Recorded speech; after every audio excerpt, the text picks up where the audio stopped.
Dans cette vidéo, nous allons calculer la quantité de matière de phytoène dans une tomate, puis dans les 800 tomates contenues dans la serre.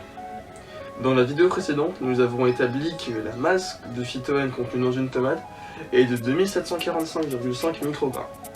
Ainsi, nous allons calculer la quantité de matière de phytoène contenue dans une tomate. Nous utilisons la formule quantité de matière est égale à la masse sur la masse molaire.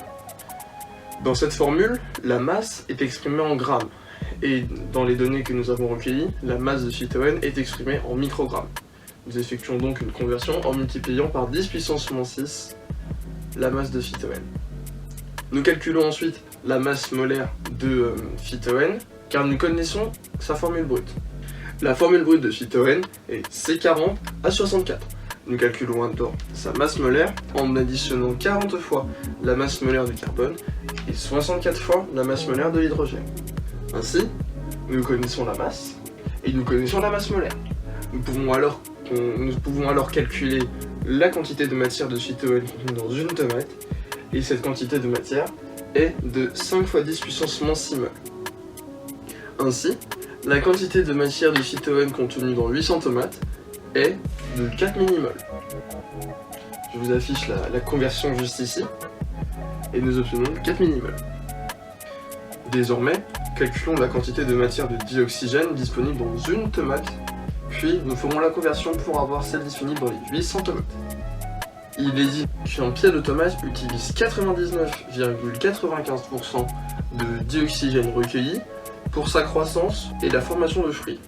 Ainsi, il ne reste que 0,05% de dioxygène disponible pour la transformation du phytoène.